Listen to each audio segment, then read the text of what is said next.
Est-ce que cette vidéo était prévue? Est-ce qu'elle est longue? Pas du tout. Est-ce qu'elle est intéressante au moins? Mais vous pouvez vous abonner à la chaîne, ça serait très intéressant. En fait, je vous explique. Hier, je prends mon casque de réalité virtuelle pour lancer une partie de golf. Sauf que là, je vois un petit encadré m'indiquant que ça y est, enfin Oculus vient de sortir sa propre version d'avatar customisable. Alors, vous allez me dire que ça existait déjà, mais vu la gueule des anciens avatars, une refonte depuis zéro, ça faisait clairement pas de mal. En effet, l'ancienne version, elle datait de 2016, avec le lancement du premier Oculus Rift. Et les nouveaux avatars sont quand même beaucoup plus expressifs et surtout seront disponibles pour tous les développeurs qui le souhaitent. Une sorte d'identité numérique pour l'ensemble de la plateforme VR de Facebook, et ça c'est chouette. Aujourd'hui, c'est déjà dispo dans Epic Roller Coaster, PokerStars VR, Top Golf justement, ou encore Synth Rider, mais quelques autres aussi. Et avant la fin 2021, Oculus va donner accès à ces nouveaux avatars à l'ensemble des développeurs qui le souhaitent. Et ces nouveaux avatars préfigurent évidemment la sortie prochaine de Facebook Horizon, qui est la version VR de Facebook, une sorte d'Oasis mais en version capitaliste pour les plus fans de Ready Player One. Quand on se penche sur la customisation disponible, on se rend compte dans un premier temps qu'elle n'est pas genrée. Et on vous invite à partir d'un modèle, homme ou femme, qui ressemble un peu à votre silhouette globale pour ensuite pouvoir la modifier trait par trait.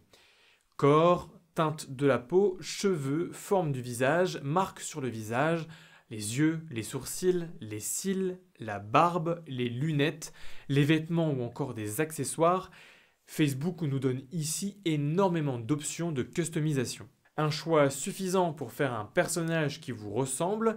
Et perso, je trouve qu'on s'en rapproche vraiment pas mal. Petite barbe pas trop fournie, petites lunettes rouges, t'en veux cousin? Malgré tout, le système de modification est encore balbutiant, et on peut pas par exemple bouger l'avatar dans l'environnement pour le regarder par derrière et l'examiner sous tous les angles, à la manière des Mi chez Nintendo.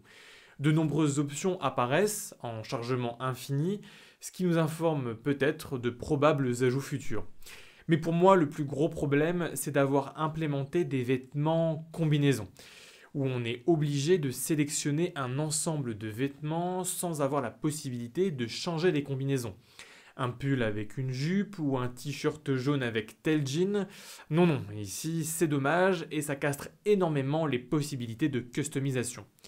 Pour vous donner une idée de ce que ça donne en jeu, sur Top Golf VR par exemple, votre avatar apparaît bien et surtout en 3D. C'est assez fidèle à la version 2D et assez bien reproduit. Surtout, il est possible de customiser légèrement l'avatar avec des bonus in-game, mais on se rend compte rapidement que là aussi, l'intégration a été faite à la va-vite, car on peut clairement dire que là, j'ai pris la grosse tête. Et les quelques options d'ajustement intégrées sont pas vraiment ergonomiques. Aussi, sur le green, en mode replay, notre avatar n'est toujours pas ajouté et on reste sur notre sempiternelle casquette flottante agrémentée du putter. Mais que cela ne vous empêche pas d'admirer mon trou en un coup de folie.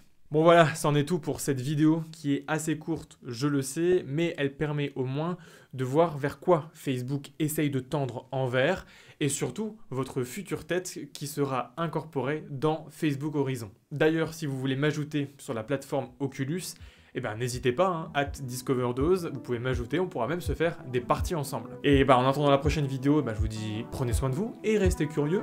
Allez, salut!